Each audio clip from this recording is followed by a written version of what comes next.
Hello, I am Ashante Green, and I would like to welcome you to Florida Climate Week 2021. Today's session is called Our Vulnerable Places, Jacksonville and Northeast Florida Underwater. This session is presented to you by Resilient Jacks in partnership with the Volo Foundation. So, during this presentation, you will learn about Northeast Florida's most vulnerable places and assets in the face of climate change. We will discuss the infrastructure and policy solutions necessary to protect our frontline communities and make Northeast Florida more resilient. Let me introduce you to your speakers for today. First, you will hear from me, Ashante Green. I am the Outreach and Communications Coordinator with Resilient Jacks. Next, you'll hear from Sean Laha. He is the Resiliency Coordinator with Northeast Florida Regional Council. Then you'll hear from Guillermo Simon. He is the Director of Water Resources with Half Associates. You'll also hear from Nancy Powell. She is the Executive Director of Scenic Jacksonville, and she's also with the Riverfront Parks Now Coalition. You'll hear from John Sapora. He is the Disaster and Recovery and Resiliency Manager with LIST Jacksonville. He will also introduce us to Jerome Crawford. He is the Executive Director of Metro North Community Development Corporation. Last but not least, you will hear from Shannon Blankenship. She is currently the Advocacy Director of St. John's Riverkeeper. So I have the wonderful opportunity to let you all know about Resilient Jacks. So Resilient Jacks, it's a coalition of businesses, individuals, community groups, and organizations organized to assist the city's efforts in implementing a comprehensive strategy to build Jacksonville's resiliency and protect us from climate change. The mission of Resilient Jacks is to work collaboratively to propel equitable and proactive solutions that address the causes and the effects of climate change in Northeast Florida. We do this through advocacy, education, and community involvement. Why are we here today? We saw it very necessary to present this session to you because Jacksonville and Northeast Florida has frequently been identified as a national hotspot for negative impacts of climate change. Despite us having one of the largest intact saltwater marshes on the East Coast, extensive damage from the three most recent hurricanes has showed Jacksonville to be very susceptible to flooding from rising seas, storm surges, and intense rainfall events. Resilient Jacks, we believe that these efforts for resiliency, they need to be transparent, equitable, and inclusive to all stakeholders and affected communities. So now I'll go ahead and pass it off to Sean Laha. He's going to be our first speaker today. Sean, take us away. Good afternoon, everyone, and thank you very much for having me. My name is Sean Lahav, and I serve as Resiliency Coordinator for the Northeast Florida Regional Council. I am also a PhD student in the Urban and Regional Planning Department at Florida State University. The focus of my brief presentation today is on understanding Northeast Florida's vulnerabilities to the coastal hazards of flooding and sea level rise. With that, we're going to get started. On an introductory note, the Northeast Florida Regional Council is one of 10 regional planning councils in the state of Florida. Our regional council serves 7 counties and 26 municipalities across the region. Our domains cover planning and policy, emergency preparedness, healthcare preparedness, economic development, and what we're here to talk about today, resiliency. In order to establish context for this presentation, I'd like to begin by stating that Northeast Florida is one of the most vulnerable areas in the United States to the coastal hazards of flooding, storm surge, and sea level rise. With thousands of miles of shoreline on the Atlantic Ocean, Intracoastal Waterway, and St. Johns River, the region faces unique challenges, both in the short term, dealing with storm events, and the long term, dealing with sea level rise. Northeast Florida also has a high concentration of military facilities, hospitals, and medical centers, and natural wetlands that are extremely vulnerable to these hazards. Despite the many threats facing the region, local governments and partner organizations across the region have taken proactive steps to build a more resilient future. To give you an example of some of these efforts, I would like to highlight some of them here. The Northeast Florida Regional Council Resiliency Program has been engaged in these issues for the better part of the past decade. Most recently, through CARES Act funding at the federal level, we established the Northeast Florida Economic Resilience Task Force to identify short-term solutions for COVID-19 economic recovery, but moving into the long term, identify solutions for issues such as climate change and sea level rise. County and municipal governments across the region have also been very proactive in addressing these issues. Jurisdictions have conducted coastal vulnerability assessments and studies. The city of Jacksonville recently concluded the Special Committee on Resiliency, and many jurisdictions have designated adaptation action areas all across the region. And then in other realms as well, there are a lot of studies underway and beyond the horizon. The U.S. Army Corps of Engineers, for example, is currently conducting the South Atlantic Coastal Study, where Northeast Florida is a focus area. And here we just have some highlights of recent activities that we have been involved with. An example is the final report that was produced for the Special Committee on Resiliency within the city of Jacksonville. And in the middle, there is an example of all of the partner organizations that we have worked with at all levels in the United States to bring expert knowledge to the region. And on the right, there's a flyer for a Flagler County countywide approach to resilience planning, where every municipality is coming together to adopt the same comprehensive plan language. Moving into the remainder of this presentation, I'd like to provide some imagery that highlights some of Northeast Florida's most vulnerable areas. In 2019, in partnership with Taylor Engineering in Jacksonville, Florida, we developed an online exposure mapping tool that allows users to look at different coastal hazards across the region. You can see the link below. From a baseline perspective, when we're working with property owners, whether it be in residential or commercial real estate, an important factor to take into consideration is whether you are located in a flood zone or not. So one of the layers provided in the tool here shows Jacksonville Beach and a neighborhood that is particularly vulnerable in terms of flood zones. And so if you're a property owner, this is a very baseline critical assessment that you should take into consideration. Beyond flood insurance zones, there's also storm surge, and this is a component related to storm events from past decades. And so what makes Northeast Florida unique compared to other regions across the state is our very expansive riverine and tributary systems. If you go up the state coming from Miami all the way to Northeast Florida, once you hit Duval County and Nassau County, tributaries start expanding all over the place, making inland communities vulnerable as well. And in St. Augustine, our nation's oldest city, we can see based on a 100-year flood event where flooding would occur and at what depth it would occur across the city. And St. Augustine is extremely vulnerable, as well as the Davis Shores neighborhood. And then looking beyond storm events into the long range, when we're considering threats such as sea level rise, I have an example here on the south bank of downtown Jacksonville in San Marco that shows the devastating effects that might be beyond the horizon if 3 feet of sea level rise were to occur moving into the future. This would drastically transform this entire area. We at the Northeast Florida Regional Council recognize that there are many components necessary to build a more resilient community. And this consists of partnerships, education events, self-sufficiency, and engagement. I borrowed this graphic from the RAND Corporation. And moving into the remainder of the presentation, I would like to highlight some examples of vulnerabilities in other counties located across Northeast Florida beyond Jacksonville. And so down on the border of St. Johns County and Putnam County, we can see on the Intracoastal Waterway, where there's a little tributary system, that there are many vulnerable assets when we're looking at storm surge. These include wastewater treatment facilities, cemeteries, police stations, and fire stations. In the context of fire stations, for example, an essential critical facility, we have an example here in Palm Valley in St. Johns County of a fire station that would most likely be inundated during a Category 2 storm event. When we combine the storm surge knowledge with sea level rise moving into the future, we can see if there were to be a 2 to 3 foot increase in sea level rise across the region, this entire area would be entirely transformed. And so one of the solutions on the table is to examine where these critical facilities are located, examine what can be done within a capital improvements program, and relocate this facility to higher ground.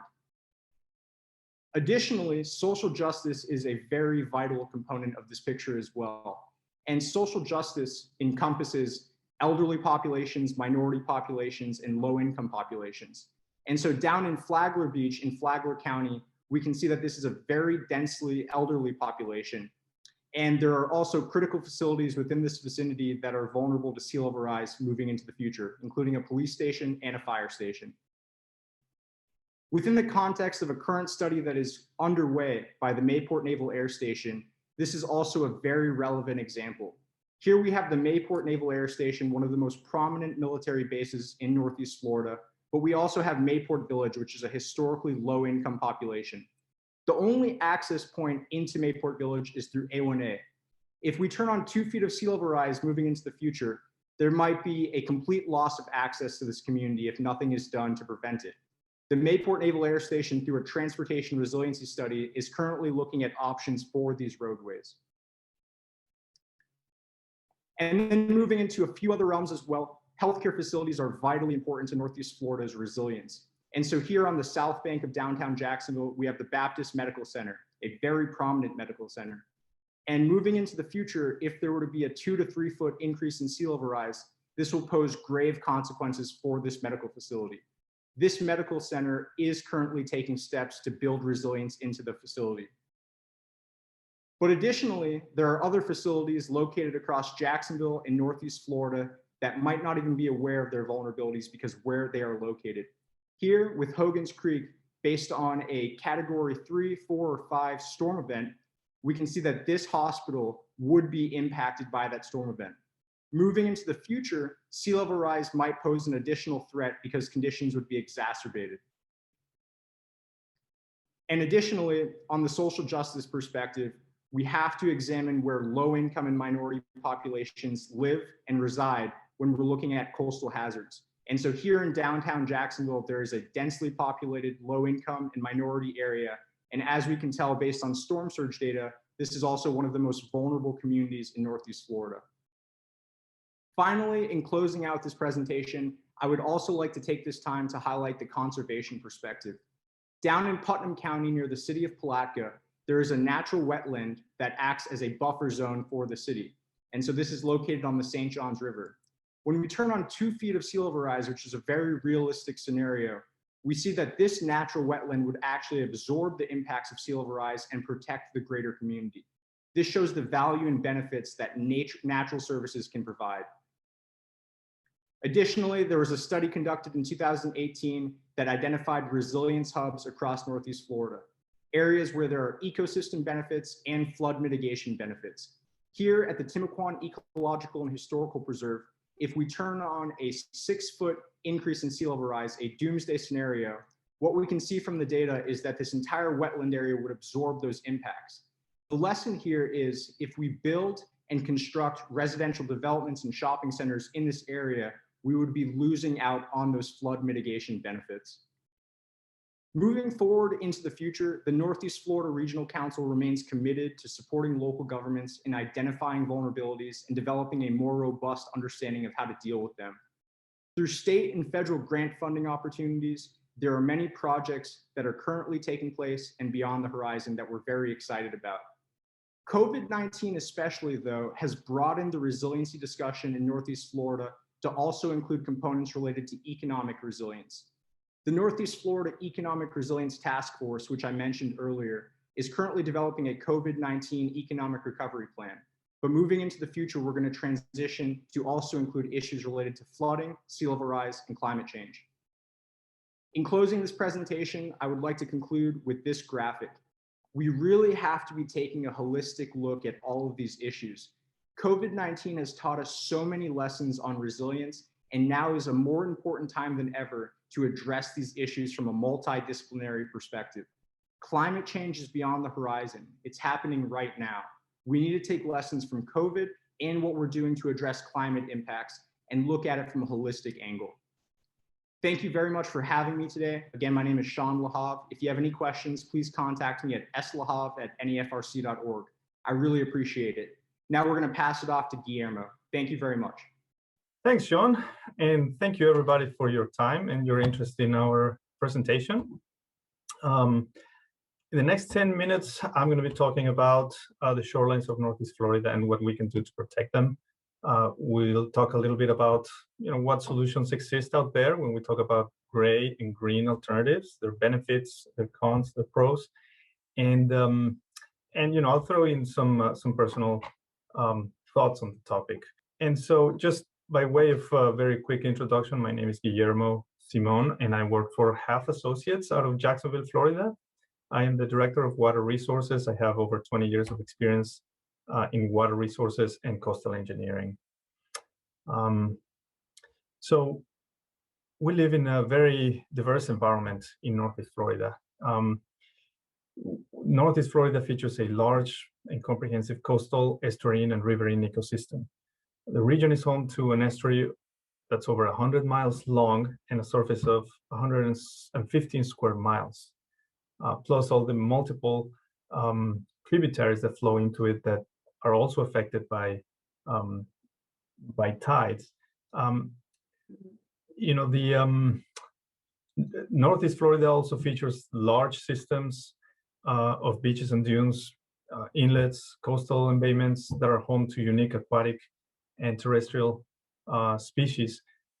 This is the St. Johns River, for those who aren't familiar with it. The tidally influenced area is about 100 miles long, which is very unique. I don't know many environments that have that kind of flat slope and influence, tidal influence. And then we have a more traditional coastal environment that's basically sandy beaches all along the eastern coast. And I think it was this unique geographic setting that caused historic flooding in downtown Jacksonville during Hurricane Irma a few years ago. Historically, we've been fearing in the Northeast Florida region, we've been fearing a direct hit, which was a storm approaching from the east, from the Atlantic Ocean, and that may still be a very bad case scenario. But a few years ago, Hurricane Irma came through this direction, basically the center of the peninsula, and caused flooding that had never been recorded before, historic flooding in downtown Jacksonville. Those of us who live in Northeast Florida recognize how fortunate we are to live, to work, to play in this environment. Our region's beaches, estuaries, our tributaries offer unique ecology, areas of outdoor recreation, and a vast commercial activity. Our shorelines provide access to these resources. So what is it when we talk about shoreline protection? I like to call it instead, overcoming the effects of and adapting to a receding shoreline. Notably, what causes shoreline change? Well, it's erosion and rising sea levels, among other things, but those are the main two. Now, erosion is something that we have dealt with for a long time. Rising sea levels, on the other hand, we have dealt with only marginally, the gradual increase of sea levels over the last century. But now we see that effect definitely increasing, it's definitely accelerating, and we see that we need to take care of it sooner rather than later. So what do we mean when we talk about shoreline protection? Are we protecting that shoreline? In some instances, shoreline protection means keeping it on the same location. That's why we fortify it. We make it stronger so that there's no forces that can move it. However, with sea level rise in particular, we have to see this under a different perspective. Rising seas represent a stressor on our infrastructure that may not have been foreseen during its planning and design. So the term shoreline protection gives the idea that we need to shield. However, shorelines are those buffers that separate oceans, rivers, lakes, the water bodies from the infrastructure and the land features. And shorelines themselves are also natural environments, some that are more complex than others. Clarifying whether we need to preserve, protect, or adapt the shoreline or the land features becomes relevant to reach our sustainability goals. That's why I call this approach shoreline change adaptation. And in finding those solutions, we need to treat shorelines as their own environment as often as possible, and then apply holistic approaches that use the entire toolbox of green and gray solutions. One quick note, what does sea level change look like in Northeast Florida? Sea level has been rising for the last century or so at a pace of about 1 inch every 10 years. That is not insignificant, and yet it's about to, projections indicate that it's about to accelerate. So it's not unreasonable to think, a whole foot before the turn of the century. Green and gray solutions. So this is a graphic that I borrowed from NOAA, and it just shows, the range of gray or hardened structures and green or softer techniques. So revetments, bulkheads, seawalls, they aim to hold a shoreline in place. They provide protection from waves and currents, but they do not allow a shoreline to adapt. For example, we talk about the beach. Research shows that beaches with sandy dunes have a better ability to restore themselves than those beaches without dunes. So also, bulkheads and revetments tend to protect the area immediately behind them. So that area, the area that they are protecting, but they may exacerbate erosion on, all around it, on either side, and also even on the toe structure. Some examples of gray infrastructure: seawalls, bulkheads, revetments, breakwaters, embankments, groins. Many of these are basically rubble mound type structures, stones piled in different shapes, in different alignments with respect to the coast, and so we give them different connotations or different names. The figure on the right is a good example of some of the challenges that seawalls bring with themselves. The seawall is there, has a moat, provides good protection behind it, but it's already needed additional protection to prevent from scour. And we can see that beach has receded right next to it. This is in St. Johns County, by the way. So in the interest of time, I'll keep moving. Talk about some of the benefits from green solutions. Natural solutions bring benefits that extend beyond their immediate location. Natural features help absorb carbon. They assist in sediment management by trapping it and allowing vegetation growth. They improve water quality. They develop habitats. And the natural environments also provide significant protection from waves and surge. And they tend to be more resilient than many gray alternatives. And again, this often depends on the environment. If it's a high energy environment, sometimes, not every green infrastructure solution is suitable.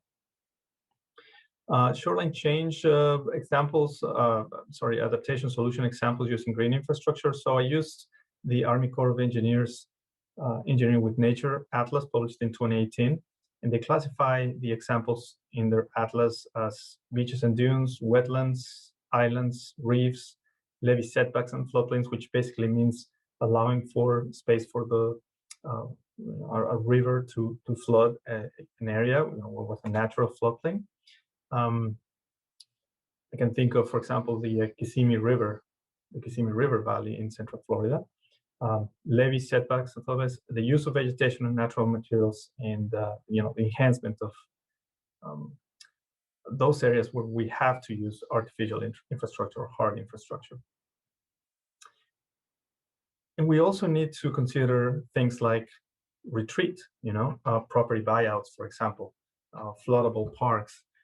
Education, outreach, and community involvement are so critical so that we can involve the community, bring in their perspective, their ideas, their priorities, and for sure their buy-in. Regulation may be important. I'm not suggesting that regulation is the end or the means to achieve resiliency, but regulation and engineering, I don't think either one can do the job. So we we try to strike a balance between the two. And then just to wrap up, I want to show you an example from the from a living shoreline here in Northeast Florida. This is in the Guanatolomaro Matanzas Estuarine Research Reserve.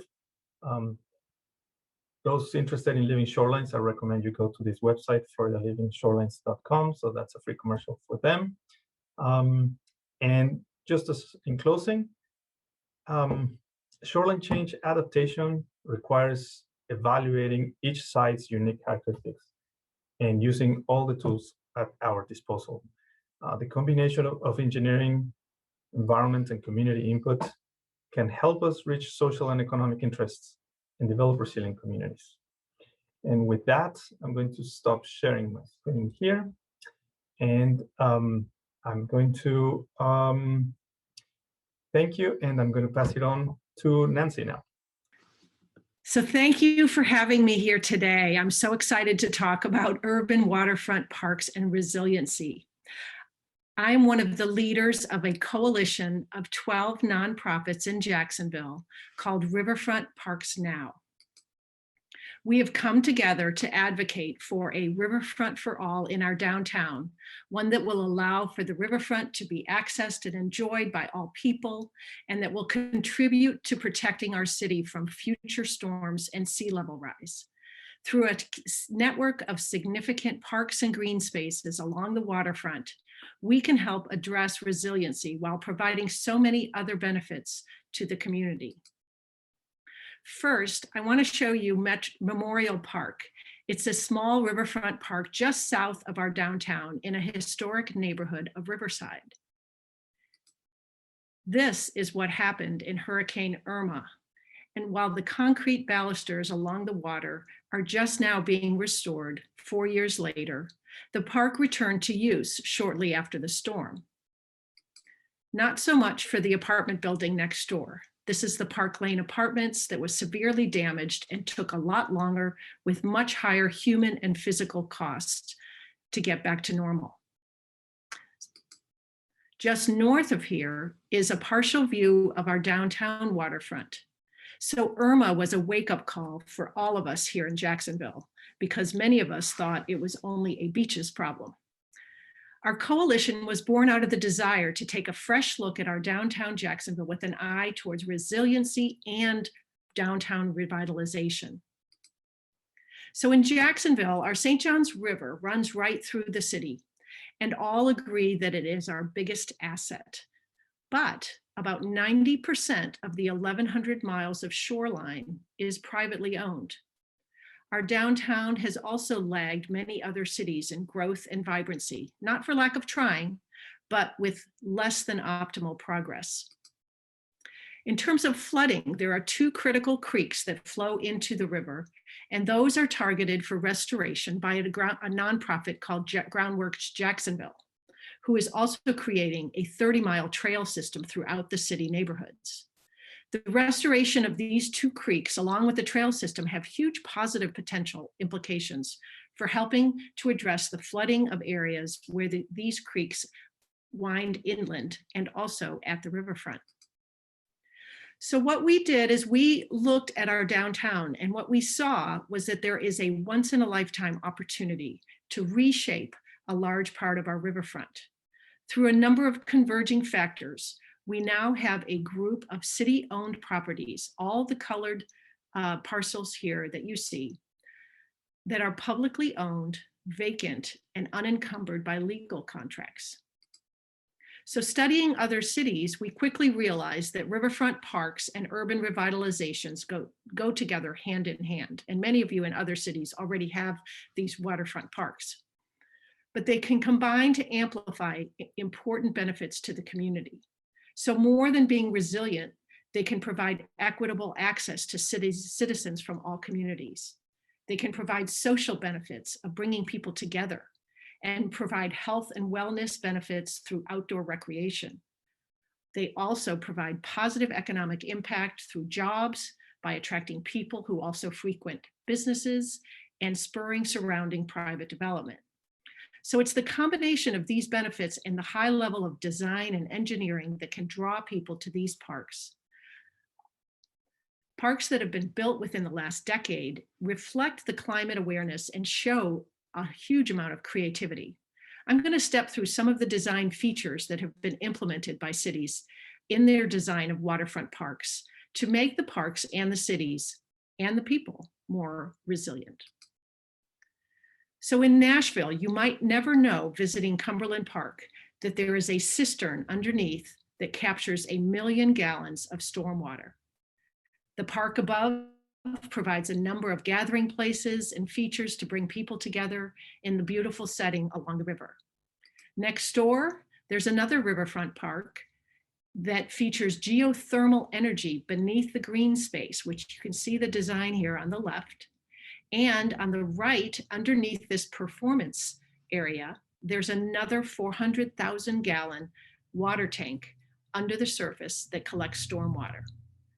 Within 2 blocks of these parks, there has been over $1 billion in economic investment. So it's a common pattern that great public spaces attract private investment. After Hurricane Sandy, New York realized that there was much to do to protect the shoreline. Hunters Point here in Queens is an 11-acre model of urban ecology and sustainable thinking. Bulkheads along the water's edge were removed to make way for new wetlands and pathways to create a softer edge. And the intersection of the city and the park is marked by richly planted bioswales. This 32-acre riverfront park in Cincinnati has it all. Everything is designed for function and beauty. There's a river walk, a labyrinth, artistically designed areas for kids and adults to play. And another view of it, you can see where there is a development built up and behind the road called the Banks. And it has also, it's behind additional green space with an arrangement that contributes to the park's maintenance. In this picture, you can see the designer, the park designer, Sasaki and Associates. The park was literally designed to flood and did flood during the construction, but all of the features are designed so that when the waters recede, the park is quickly put back into use. In Houston, the bayous used to be simply considered drainage ditches. Now they have brought it back to their natural state and opened up the area to recreation and miles of trails. It's also built knowing that nature will produce the flooding, but built so that electrical systems, for example, are above the flooding and return easily when the flooding subsides. So there is multifaceted, multiple infrastructure systems. It's a win-win when you approach things this way.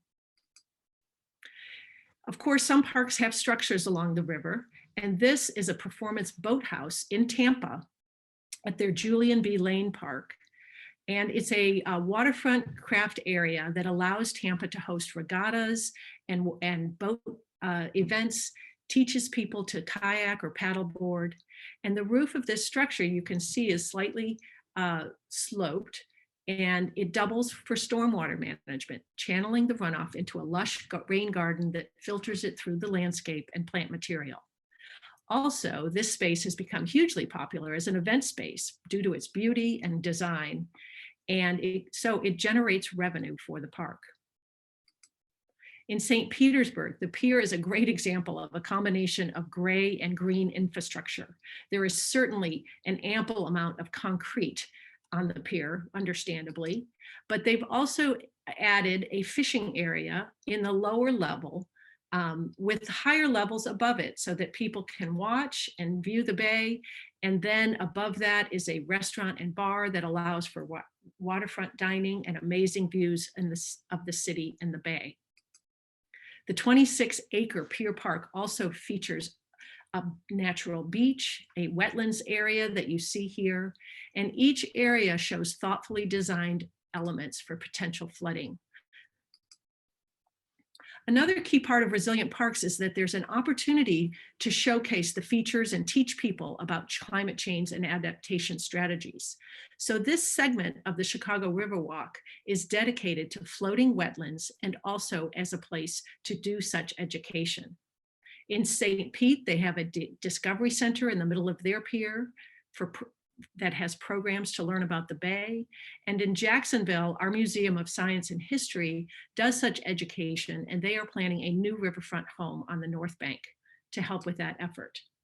So connectivity through creeks, linear parks, walking paths, bike trails add to the recreational value and the economic impact as businesses locate around parks and trails. In Jacksonville, the Emerald Trail will allow for more equitable access to our riverfront, as most of the trail system goes through parts of town that have been historically had less investment, but it will bring people down to the riverfront. So here's a slight view of part of our riverfront. We have 75 acres of city-owned land. The property on the right is Metropolitan Park. It's been a neglected 23-acre park. And part of this is being considered for development of a hotel and a hospital. On the left is the adjacent 50-acre former shipyards property that has been vacant for 30 years, but it's the subject of more than 3 failed development efforts in the past, and possibly it is being considered for more development, although it's our goal to make much of both of these properties parkland. So we see the opportunity to create a resilient, healthy environment with an abundance of trees and shade to lower the heat index and make our cities more livable and healthier. Clearly, parks provide so many benefits: resilience, equitable, social, healthy, economically vibrant. And what we are doing is we are building a community of support for this goal and advocating to our city leaders that it's time to be stewards of our land and invest in our public waterfront. This means not only planning for sea level rise and climate change, but making our waterfront access equitable and a place to bring our community together, demonstrating that well-designed public space is a good business investment in the future. You can reach me at nancy@scenicjacks.org or visit our website, riverfrontparksnow.org. Thank you. And now I'm going to pass this along to John Sapora from LISC. All right, good afternoon. My name is John Sapora. I am the Disaster Recovery and Resiliency Manager at LISC Jacksonville, and I'm also the founding chair of the Duval Community Organizations Active in Disaster. In the aftermath of Hurricane Irma, community service organizations, government agencies, and the business community established a long-term recovery organization like occurred around the state of Florida that provided a variety of services and financial assistance in support of government relief efforts. And what remains of our LTRO work is the last of 3 home repair programs. And so this video gives a flavor of our LTRO work and how it focuses on our community residents who are least financially able to recover.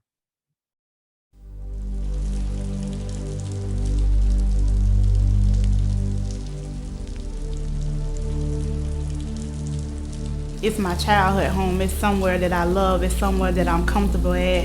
It's somewhere where I can walk out my door and I know my neighbors and they know me.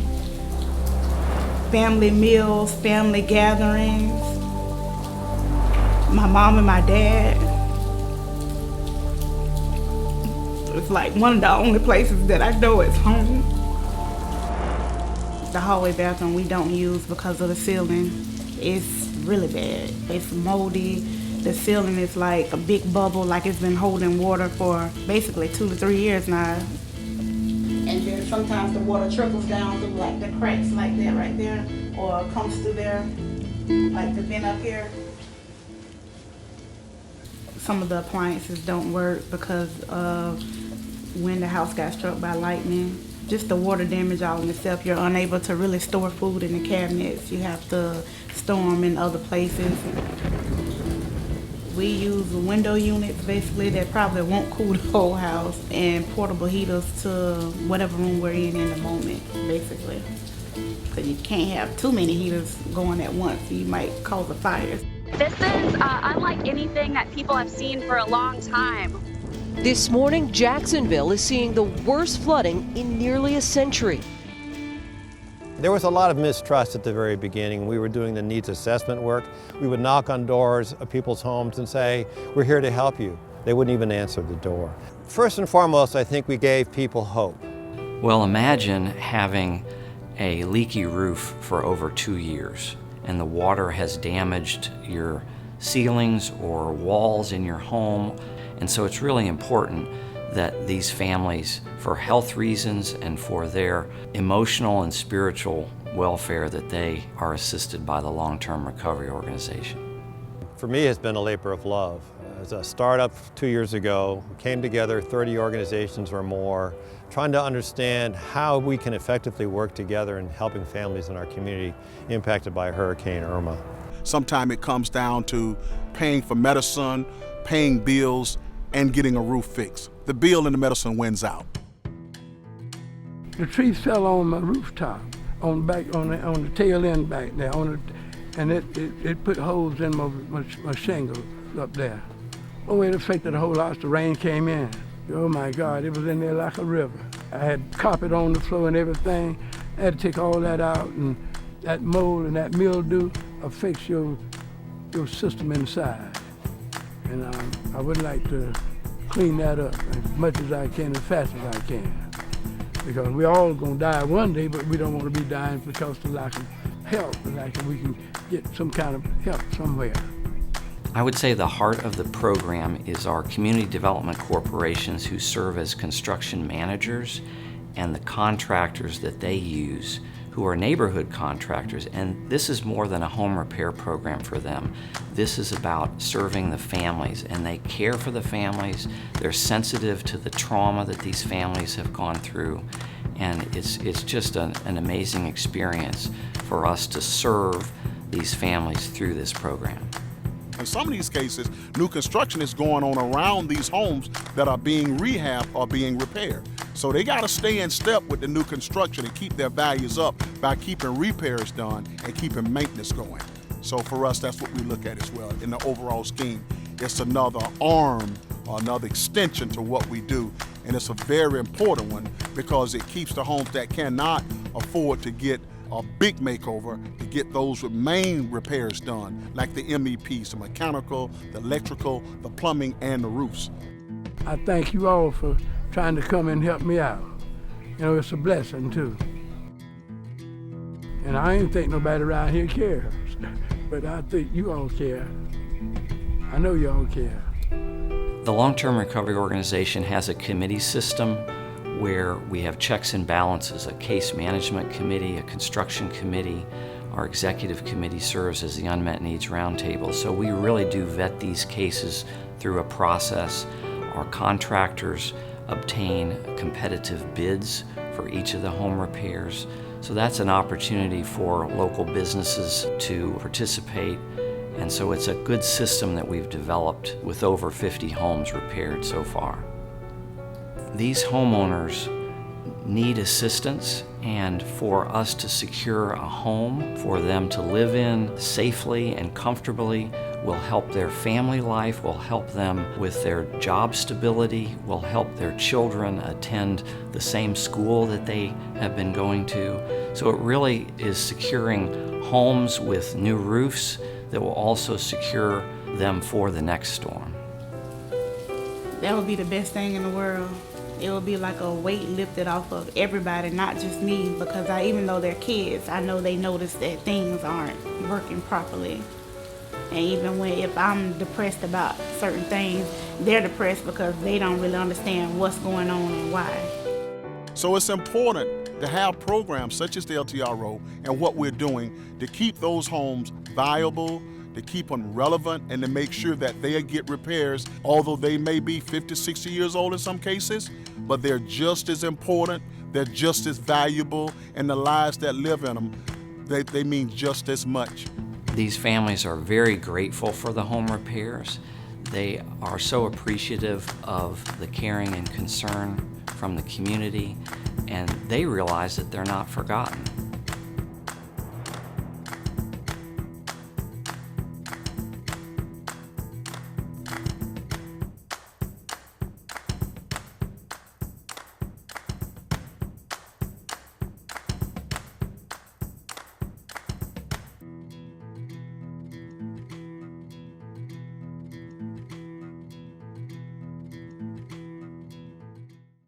One of the favorite parts of my work is to get to know some of the homeowners and to work with wonderful people who are neighborhood leaders in this disaster recovery and preparation work. I wanted to point out that at the government level, FEMA talks about a whole community approach, and I think our long-term recovery organization is an example where it's not just about government assistance after a disaster. It's really fundamental to have local charities and community-based organizations. Even the millions of dollars of federal and state money that might come into your community are not enough to address all the unmet needs. And I think that's a very important point with disasters. Some of the research shows that the more federal funding comes into a community, the wider the wealth gap is in those communities. So there's a lot of money, but the opportunity is to make sure we allocate those resources to address unmet needs. So I'd like to introduce one of my favorite people, Jerome Crawford, who is the Executive Director of the Metro North Community Development Corporation. He's Vice Chair of our Disaster Coalition, and he's also a construction manager for the Home Repair Program. So Jerome, I'd just like to ask, with your many years of working in neighborhood-based organizations, what are some of the challenges that residents face, and how do storm damage affect their lives? Hi, John. Good to see you. I'm Jerome Crawford, Executive Director of Metro North CDC. That's a very good question, John. If we go back to the basics, one of the challenges we have is that a lot of the families that we serve are low-income families. And what that really comes out to is that they do not have the means to maintain homes. Even though we go on to mitigate storm damage, when we get there, there's a lot of pre-existing damage that's there that really kind of compounds our efforts. A lot of homeowners we go into, again, don't have the income level to maintain roofs. Sometimes we see air conditioners not working, heat not working, various type of mold and mildew issues. So it's really a challenge. And as John said earlier, even though we may get multi-millions of dollars coming into neighborhoods, there's really a systemic issue going on that homeowners are not able to maintain their homes to begin with.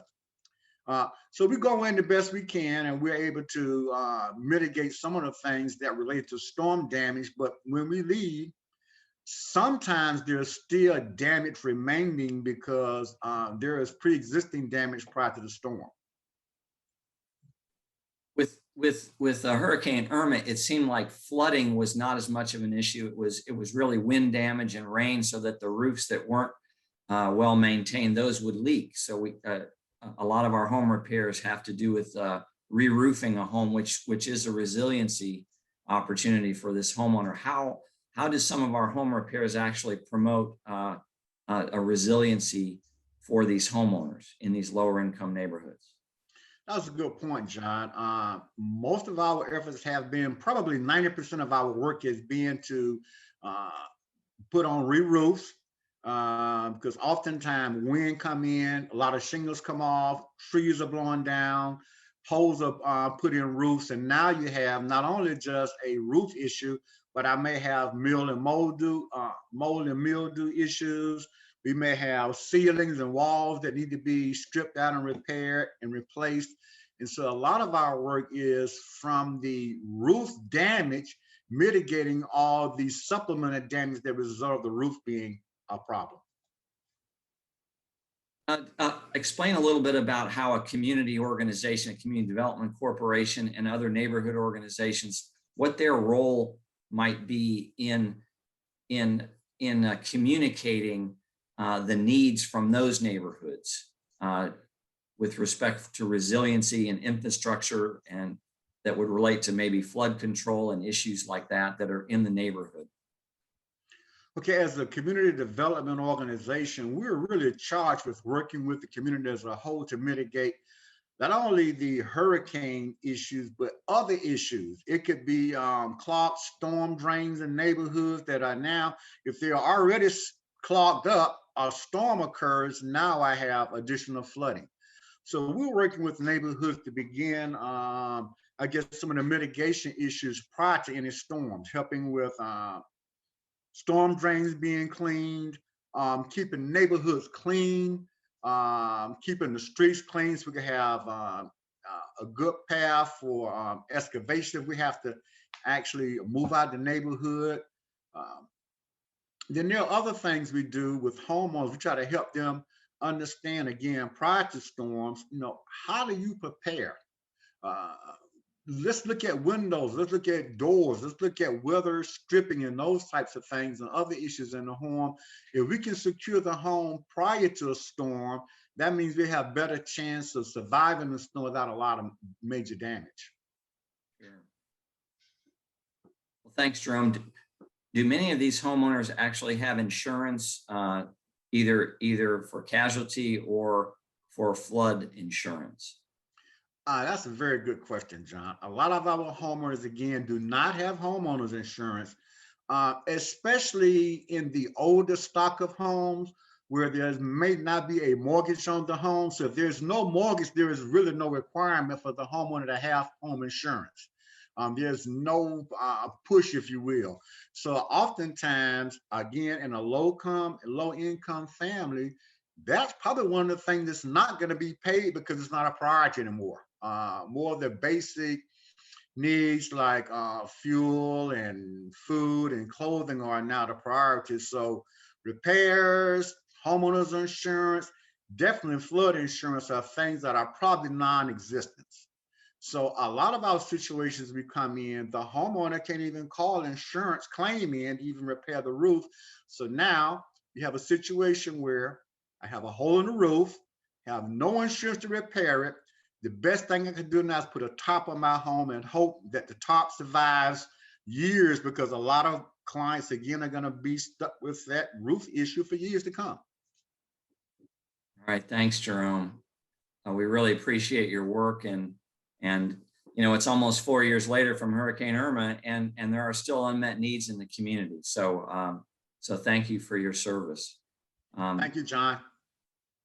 Shannon, why don't you show the disaster cycle slide, and I want to talk just a minute about the real close connection between these traditional disaster services, working with emergency management, and climate resiliency. I think it's so important to realize that in this disaster management cycle, we talk a lot about preparation, education, mitigation, adaptation. So that's really where the resiliency movement is as well. We want to reduce the impacts we want to assess hazards and reduce the impacts of storm disasters and climate change.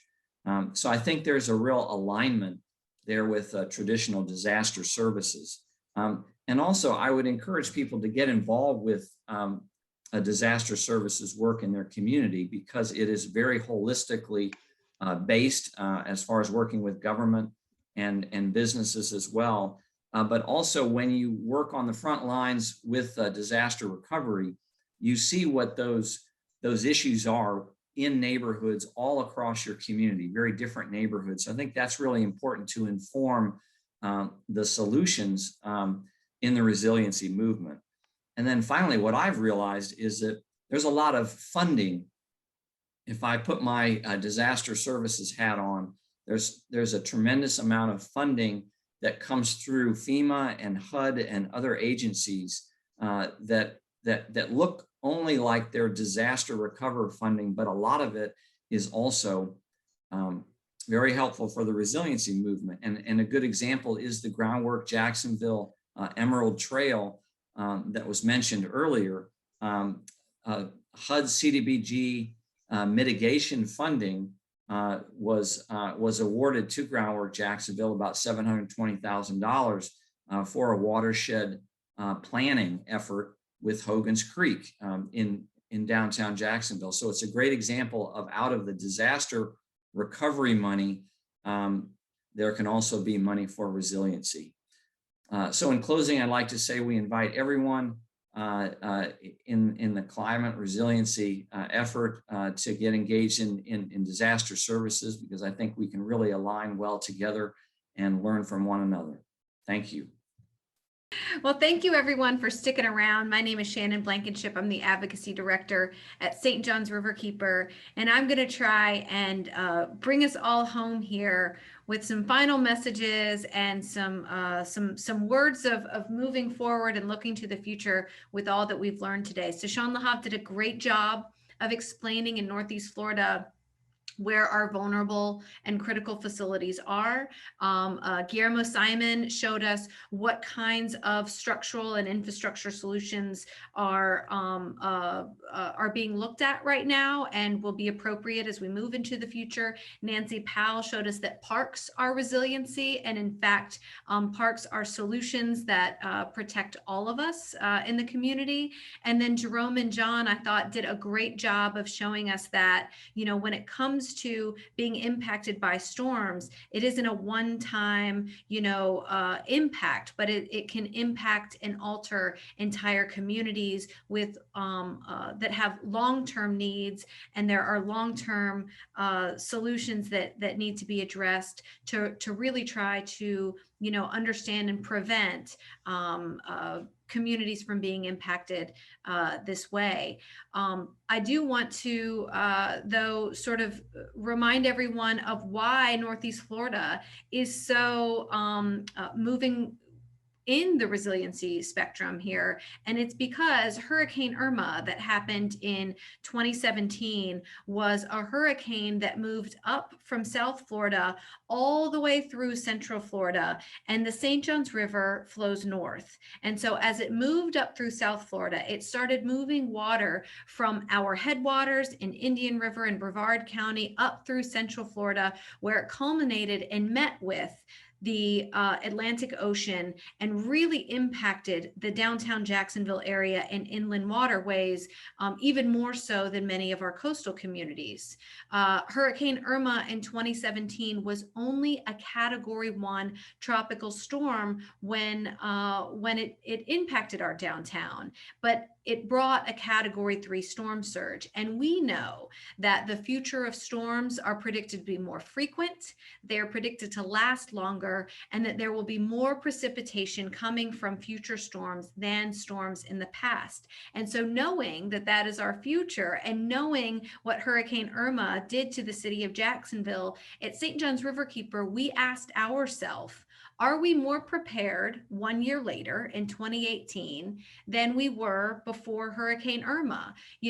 Or more specifically, is there anything that we've learned? Are there any changes that we've made that would lead to us not having a Hurricane Irma hit us again every single year, based on infrastructure and resiliency solutions that we know exist and that other cities are taking, but that we ourselves maybe have not taken as well? So St. John's Riverkeeper launched a series of town halls in more than a dozen town halls that within Duval, St. John's, and Clay counties. Over 1,000 people turned out to share with us their impact from Hurricane Irma, their continued impact, and their trepidation, their concerns about the future of storms and what they wanted to see from city leadership. 900 postcards were sent to city leaders. Over 220 petition signatures asked that the city of Jacksonville demand more mitigation if they were to approve deepening the St. Johns River. And we also emphasized that any solution will require statewide collaboration. No municipality alone can solve the critical issues that we see right now. The town halls asked essentially for three things. We wanted to see the city of Jacksonville hire a chief resiliency officer to break away from the fact that for years we've had a siloed approach to dealing with resiliency issues. There's a lot going on in planning. There's other things going on in parks. There's other things happening in emergency planning and preparedness. There's a whole nother thing happening at our regional council, and then even different actions on public works. And so where is the cohesion and everyone coming together to move forward in an efficient and cohesive plan? We wanted to see a vulnerability assessment to really understand what communities are the most at risk, what structures are the most at risk, and what's the plan for protecting those critical facilities and communities in the face of sea level rise. And last, we wanted to see mitigation for the impact of dredging the St. Johns River from 40 to 47 feet, which we knew would immediately exacerbate already projected sea level rise. Now, that was 2018, 1 year after Hurricane Irma. In 2019, we started to see a response from the city to this essentially inaction. And one of the first things that the city did was they launched the Storm Resiliency and Infrastructure Development Review Committee. And what this committee did, and what this committee was charged with, was looking at the ordinance code changes and the really quick sort of development code alterations that could be made that would immediately have an impact on development when it came to drainage and flooding issues and concerns. One of the places that I would recommend anyone who wants to follow up on this is to look at the news coverage from the WJCT's ADAPT series. They went to every single meeting and have incredible synopsis of the sort of complex and nuanced development solutions that were proposed, and many of them passed. This was a lot of quick legislation that happened to address flooding and drainage concerns, but still quite a micro focus when you think about it in terms of what's happening in Jacksonville and what needs to happen with resiliency. The next sort of big undertaking that occurred was the Adaptation Action Area Working Group. And this was, again, nearly a year-long process. Community stakeholders came together and asked themselves, what does 2 foot of sea level rise by 2060 mean for planning moving forward? And the top priorities that came out of this task force were, again, to echo previous needs identified, a chief resiliency officer, right? To really take what was a very comprehensive report, a very comprehensive list of recommendations that were made. Someone needs to be a champion for them in order to see them happen. Second, vulnerability assessments. And at this point, I will differentiate. There may be vulnerability assessments that look at-risk communities, different assessments that look at critical infrastructure, and in fact, different assessments. For example, JEA has done an extensive and very impressive look at their own critical infrastructure and how they need to be resilient in the face of very, a slew of different sea level rise projections combined with storm impacts, and really looking at compound events like Irma and how that will impact their infrastructure moving forward. The last thing is that there needs to be an expansion of the adaptation action area boundaries. And I have a map right here of Duval County specifically in terms of that expanded boundary. I have a zoom in that I'll show you on the next slide, but what this is, basically, this expanded boundary is saying that essentially our adaptation action area was looking at when the sea level rise comes in, how is that going to impact us? But Jacksonville, keep in mind, is inland, okay? So sea level rise alone, it will go upriver, but it doesn't necessarily impact inland waterways. But that's not what we've been seeing from storms. In fact, what we've been seeing from storms echoes much more of storm surge, closely related to storm surge level 2 and 3. That's what we saw in Hurricane Irma, was a category 3 storm surge.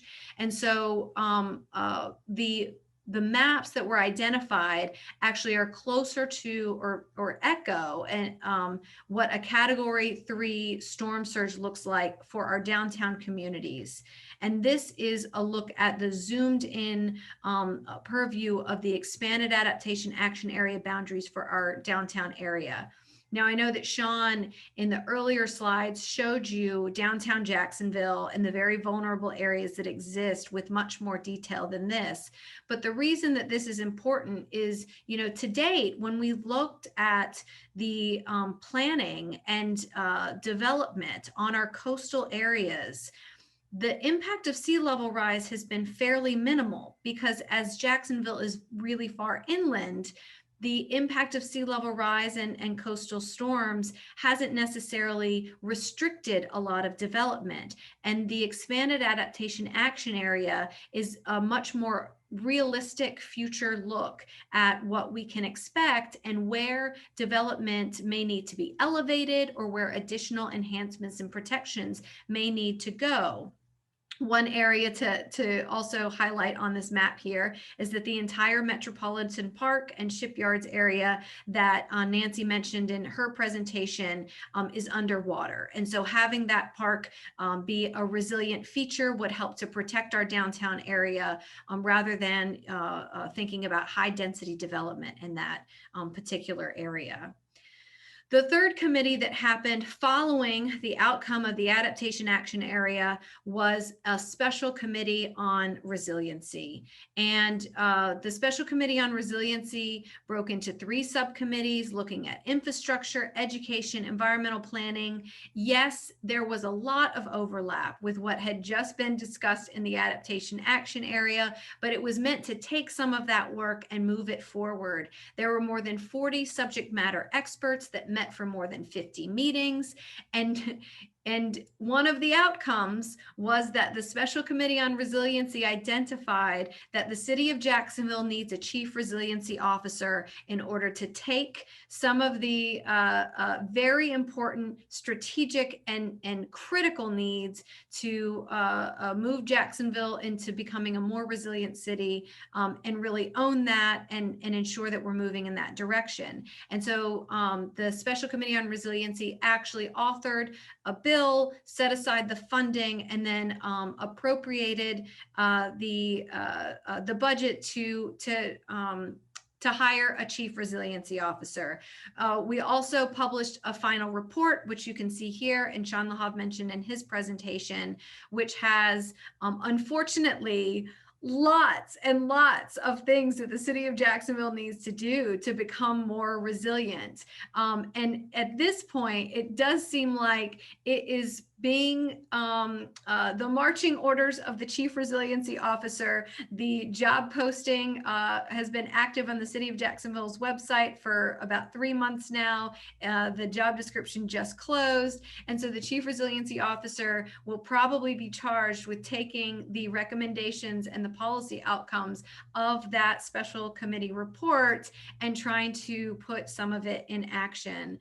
Now, I just want to highlight with this that if you think at all that, you know, Hurricane Irma impacting us in 2017 and the fact that we have gotten to 2021 and we have yet to hire a chief resiliency officer, we have yet to expand those adaptation action area boundaries, and we have yet to put in place some really, you know, strong development restrictions in areas that we know will, you know, flood in the current time as well as the near future and of course future, then you're correct. We've really been dragging our feet with some of these important initiatives. And so while there is a lot that we can report on that's coming out of Northeast Florida in terms of policy objectives and targets moving forward, I don't think that it's, you know, out of line to say that we are behind the curve from every other major city in the state of Florida.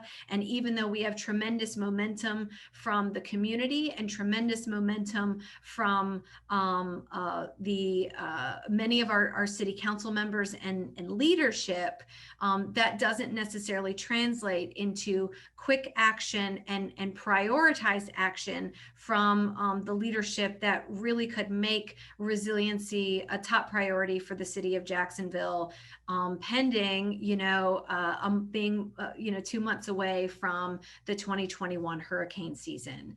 So with that, I want to end with, a call to action to become a member of Resilient Jacks.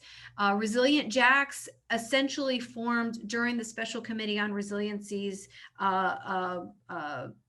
meeting and time that they were forming as a grassroots and coalition-based organization looking to support and enhance the important recommendations that were being made to the Special Committee on Resiliency.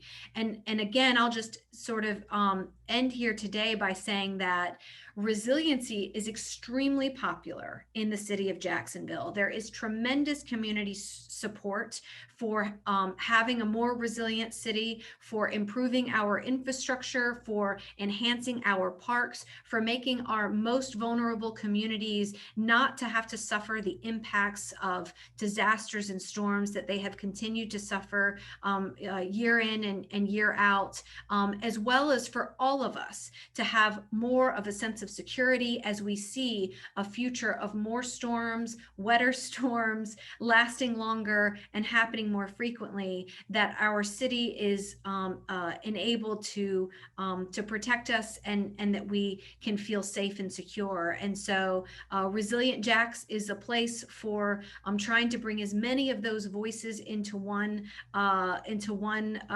space so that we can have a loud voice and be heard when it comes to making important decisions for the city of Jacksonville and for Northeast Florida, because the city of Jacksonville is a leader for all of Northeast Florida.